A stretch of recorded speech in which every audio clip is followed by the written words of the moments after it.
ભાઈ હમણાં ઘર ભેગીના બોલીએ સદગુરુ મહારાજની જય. ગુરુજીનું સ્તુતિ બોલતા નહીં હો કાંઈ. કાંઈ નહીં બોલે. સદગુરુ મહારાજની જગ્યાએ ચાલુ રહેવાનું. બોલીએ સદગુરુ મેરા મહારાજની મુનિ જય. કુછ નહીં જેટલું હોય.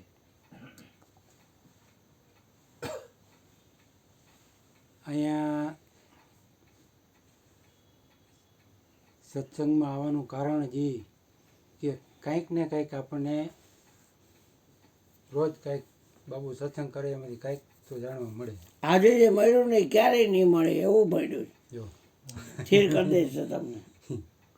આ જતા નહીં ને કોઈ એટલે કહી દીધું મેં મુદ્દો. ન આવો તો કાંઈ નહીં કોઈ દી હું ફોન કરું તો કહેજો.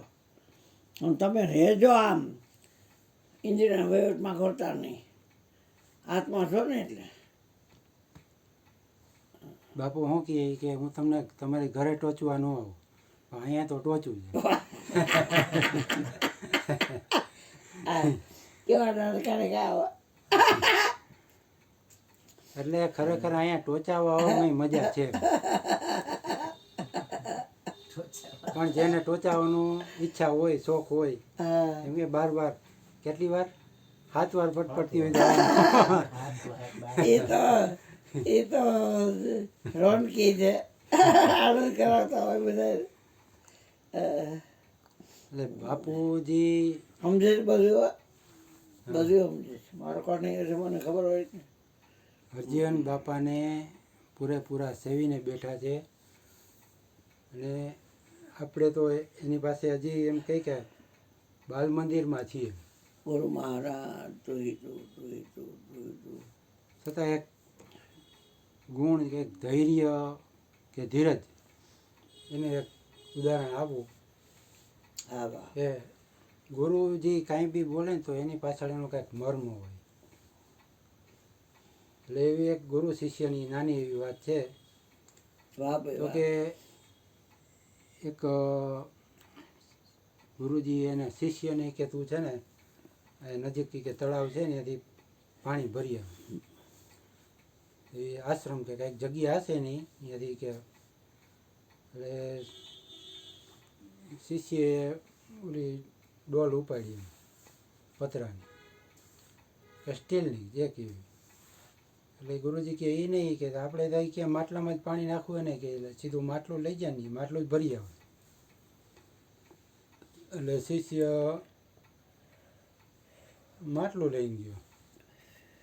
એટલે માટલું લઈને એને તળાવમાંથી ભરીને લઈ આવ્યું અને એની જગ્યાએ વ્યવસ્થિત રાખી દીધું. પણ શિષ્યને શું છે શિષ્ય હોય ને હકડખડ હોય જ કાંઈક એટલે કે બાપુ હોય કે આ માટલું લઈને ગયો એમાં તો મને કે કેટલી વાર લઈ ગઈ. એના કરતાં ડોલ લઈને ગયો હોત તો ફટાફટી કે હું જઈ શકત ને તરત આવી અને માટલામાં પાણી રેડી દે તો જલ્દી પતી જશે. ગુરુજી કહે એ તો એ કે મને ખબર છે પણ એ કે તને હું કામ માટલું લઈને મોકલો.